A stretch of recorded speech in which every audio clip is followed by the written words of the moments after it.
आप सभी का स्वागत है हमारे YouTube चैनल पर। आई होप आप लोग अच्छे होंगे और स्टडी भी मस्त चल रही होगी। ठीक है, क्योंकि अब टाइम धीरे धीरे कम होता जा रहा है प्रीलिम्स के लिए। तो आइए आप लोगों को मैंने अभी पिछले वीडियो में मैंने आप लोगों को बता दिया है कि यूपीएससी के प्रीलिम्स को आप पीवाईक्यू कैसे लगाएं। आप लोग अगर वो वीडियो नहीं देखे हैं तो आप जाकर देख लीजिए हमारे चैनल पर। ठीक है, मैंने काफ़ी विस्तार से काफ़ी अच्छे से मैंने आपको बताया है। मैंने बताया था कि एक सीरीज़ में लॉन्च किया हूँ जिसमें मैं सारे सब्जेक्ट को भी बताऊँगा कैसे कवर किया जाता है। ठीक है, कैसे कौन सा सब्जेक्ट है, जैसे हिस्ट्री, ज्योग्राफी, इथिक्स, ऐसे वगैरह सारा कुछ, पॉलिटी वगैरह की कौन कैसे सब्जेक्ट कहाँ से कवर करें ताकि आपको भटकना ना पड़े। जो भी नए स्टूडेंट हैं, जो भी नए भी एस्पिरेंट्स हैं यूपीएससी के, वो भी कवर कर सकते हैं अच्छे से, कोई दिक्कत नहीं होगा। क्योंकि बहुत सारे वीडियो में आप लोगों को कई तरह की वीडियो बताया जाता है। एक वीडियो आप देखिए, बहुत ज़्यादा लंबी भी नहीं होती, आपका कवर हो जाएगा। ठीक है, तो आपके लिए बेहतरीन है कि आप भटके ना और जो बताया जा रहा है वो कर सकते हैं आप। ठीक है, बाकी आपकी मर्ज़ी। ठीक है, क्योंकि मैं प्रिपरेशन मेरी कंप्लीट हो चुकी है, मेरा सिलेबस वगैरह भी कंप्लीट हो चुका है। मैं एक बार प्रीलिम्स भी दे चुका हूँ, तो मुझे आइडिया है कि हाँ कहाँ से क्या चीज़ करना चाहिए, किस वजह से मैं आपको बता रहा हूँ। ठीक है, अगर आप चाहें तो अपने रूटीन में इसे शामिल कर सकते हैं, अन्यथा आप जो भी चाहें कर सकते हैं। क्योंकि मैं आपका मैं कोई ब्लॉग वगैरह नहीं डालता। ठीक है, मैं आपके बेनिफिट्स के लिए आपकी वीडियो डालता हूँ ताकि आप देखिए और उस पर अपना काम करिए। ठीक है, तो चलिए आज इस वीडियो का मकसद है कि यूपीएससी मेंस पीवाईक्यू के लिए क्या क्या रणनीति होनी चाहिए। जो हमारे पुराने क्वेश्चन पेपर हैं, ठीक है, जो हमारे पुराने क्वेश्चन पेपर हैं यूपीएससी के, ठीक है, उसको मेंस के लिए कैसे अपने इस्तेमाल करें आंसर राइटिंग में, है ना, क्या क्या रणनीति अपनाएं उसके लिए, है ना। ये हर सब्जेक्ट के लिए है। ठीक है, कि हर सब्जेक्ट में क्या करना चाहिए। तो सबसे पहले अपने सिलेबस को आधार बनाओ। ठीक है, सबसे पहले अपने सिलेबस को आधार बनाओ। उसके पहले भी आप सिलेबस को एक दो बार पढ़ो, रीड करो, है ना, अच्छे से याद करो, रियलाइज़ करो कि हाँ क्या कहाँ का चीज़ होना चाहिए, तो कौन कौन सब्जेक्ट हैं, कौन कौन टॉपिक हैं, एक बार अपने सोचो और देखो बार बार। ठीक है, फिर उसके बाद जैसे आप पीवाईक्यू जब आपने सब्जेक्ट कवर कर दिया है, जैसे मान लीजिए ज्योग्राफी, पॉलिटी आपने सब्जेक्ट कवर कर दिया, तो हर पीवाईक्यू को यूपीएससी में सिलेबस के अनुसार टॉपिक को जोड़ें, कौन से टॉपिक हैं।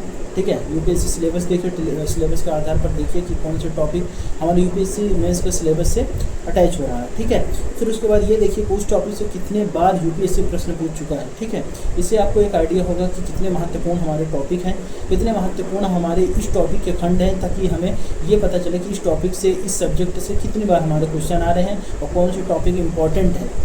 ठीक है, कौन से टॉपिक इंपॉर्टेंट है, ताकि उस पर हम फोकस ज़्यादा कर सकें, उस पर रिवीजन ज़्यादा कर सकें, है ना, उसको अपने रिवीजन की श्रेणी में सबसे पहले रखें, ताकि हमसे वो गलतियाँ ना हो पाए जो मैंने पीवाईक्यू देख कर सोचा है कि हाँ कौन से क्वेश्चन ज़्यादा आ रहे हैं। फिर उसके बाद क्या होता है, उससे क्या पता चलता है, साल दर साल का ट्रेंड बीच से पता चल जाता है कि हर साल किन टॉपिक से प्रश्न आ रहे हैं, बार बार पूछे जा रहे हैं वो उस टॉपिक को कि नहीं पूछे जा रहे हैं, आप इस पर फोकस कर सकते हैं। फिर इसके बाद ट्रेंड से यह समझ जाएगा कि यूपीएससी किस टाइप की सोच कर पसंद करता है। ठीक है, इससे आपको पता चलेगा कि अच्छा ये टॉपिक है, तो इस टॉपिक से वो कैसे प्रश्न पूछ सकता है, किस सोच का, उसका सोच क्या है, उससे आपको पता चल जाएगा कि हाँ ऐसे प्रश्न बन सकते हैं। आप जब रिवीजन करेंगे तो उससे भी पता चलेगा कि अच्छा हाँ इस टॉपिक से ऐसे प्रश्न बनाया जा सकता है, आप इमेजिन कर सकते हैं। ठीक है, और अधिकतर क्वेश्चन फंसते हैं। ठीक है, ऐसा नहीं है सिर्फ वर्ड का हेर फेर होता है। एक टॉपिक से यूपीएससी कितना प्रश्न बनाएगा, प्रश्न घूम फिरा के वही बनाएगा, लेकिन उसका जो वर्ड होता है, कीवर्ड होता है, उसको चेंज कर देगा। ठीक है, फिर आंसर राइटिंग की प्रैक्टिस पीवाईक्यू से करें। आप स्टार्टिंग में अगर पीवाईक्यू कर सकते हैं, एनसीईआरटी से कर रहे हैं तो एनसीईआरटी से करें। ठीक है, एनसीईआरटी में अगर आप सोचें, जैसे कुछ लोग सोचते हैं कि मैं मेंस टेस्ट सीरीज करूँगा, है ना, अभी क्यों करोगे भाई, अभी तो आप अपना सब्जेक्ट कवर करो, तो यूपीएससी को देना है ना, तो यूपीएससी का पीवाईक्यू लगाओ उस सब्जेक्ट का, उस सब्जेक्ट पर जाओ, उस सब्जेक्ट का टॉपिक चुनो, कौन से टॉपिक आपने कवर किया, उस टॉपिक का पीवाईक्यू लगा दो। ठीक है, उससे आपको आइडिया भी होगा, आपका आंसर राइटिंग भी हो जाएगा, यूपीएससी की समझ भी आ जाएगी कि हाँ किस टाइप से कोई प्रश्न बना रहा है। लेकिन अब उसके बाद हर दिन एक या दो पीवाईक्यू लगाने का टाइम बाउंड ढंग से लिखें। ठीक है, आप एक या स्टार्टिंग में एक कर सकते हैं, कुछ टाइम बाद दो पीवाईक्यू लगा सकते हैं, है ना। दो पीवाईक्यू मतलब कि आप एक प्रश्न कर सकते हैं एक टॉपिक का, फिर आगे चल के दूसरा कोई सब्जेक्ट भी शुरू करें तो उसका भी दो क्वेश्चन कर सकते हैं कंटिन्यू, है ना। पहली बात तो दो सब्जेक्ट आपको लेके ही चलना है। ठीक है, आप किसी भी फेज में हो, ये ना सोचें कि आप ज्योग्राफी करते हैं, ज्योग्राफी खत्म होगी इसके बाद पॉलिटी करेंगे, पॉलिटी खत्म होगा तो इकोनॉमी करेंगे, ऐसा नहीं, दो सब्जेक्ट आपको लेके चलना है। ठीक है, अगर हो सके आपके पास टाइम है तो ऑप्शनल भी ले लें, 3 सब्जेक्ट करें, 2 जीएस एक ऑप्शनल। ठीक है, फिर उसके बाद उत्तर को करने के लिए आप पहले बुलेट पॉइंट में उत्तर लिखें। बुलेट पॉइंट समझ रहे हैं, गोला बनाकर, एक गोला बनाकर उसके सामने लाइन नहीं लिखें। ठीक है, बुलेट पॉइंट में लिखें। ठीक है, सोचें। फिर इसका मॉडल आंसर और टॉपर की कॉपी से तुलना करें। आप टॉपर की कॉपी से तुलना कर सकते हैं। ठीक है, जैसे आपने कोई भी क्वेश्चन लिखा उस टॉपिक से, अब अगर आप टॉपिक कॉपी डाउनलोड कर सकते हैं, कई सारे कोचिंग संस्थान अपने पास अपलोड करके रखिए। आप गूगल पे लिखिए यूपीएससी टॉपर कॉपी, किसी का नाम डाल दीजिए, उसका कॉपी आ जाएगा, तो आप उस पर चेक कर सकते हैं कैसे प्रश्न लिखा उस टॉपिक का। अगर है उस सब्जेक्ट का डाल दीजिए तो आपके पास आ जाएगा। तब प्रश्न लिखिए उस टॉपर कॉपी से मिला कि हमारा क्या इसमें कीवर्ड नहीं था, क्या वर्ड था, क्या वर्ड नहीं है, क्या मेरा क्वेश्चन इनसे मैच कर रहा है या कुछ अंतर है, तो उससे आइडिया लगेगा कि हाँ मेरा प्रश्न सही जा रहा है या गलत जा रहा है। ठीक है, फिर उसके बाद अपनी कॉपी को टॉपर के उत्तर पुस्तिकाओं से ज़रूर मिलें। ठीक है, उसके बाद एथिक्स और ऐसे और एथिक्स की पीवाईक्यू को मत भूलो। ठीक है, इसके लिए मैं आपको दूसरी वीडियो में बताएंगे।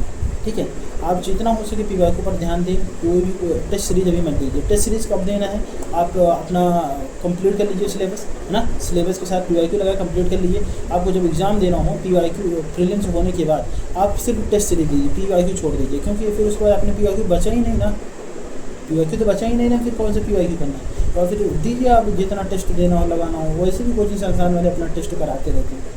ठीक है, तो यही था इस वीडियो में आप लोगों को उत्तर लेखन के बारे में मैंने यूपीएससी की मेंस की रणनीति के बारे में बता दिया है। आप इस तरह से करते हैं। अगर आप चाहें तो वीडियो को बार बार देख लें, 2 बार 3 बार देख लें, ताकि आपको आइडिया हो जाए, क्योंकि मुझे फास्ट बताना होता है, तो टाइम आप लोगों को कम लेना होता है। ठीक है, मुझे बहुत ज़्यादा टाइम देकर आपका टाइम वेस्ट नहीं करना होता है। ठीक है, तो आप दोबारा वीडियो भी देख सकते हैं। और जो चीज़ बताऊँ बहुत मोस्ट इम्पॉर्टेंट है, आप उसको ध्यान में रखिए। और जो भी हमारे नए स्टूडेंट एस्पिरेंट्स आ रहे हैं यूपीएससी की जर्नी में, तो उनसे ध्यान दें कि भटके नहीं। ठीक है, और मैं नई स्ट्रेटजी लेके आऊँगा बहुत जल्दी कि हाँ कैसे आप 10th बाद स्टार्ट कर सकते हैं, है ना।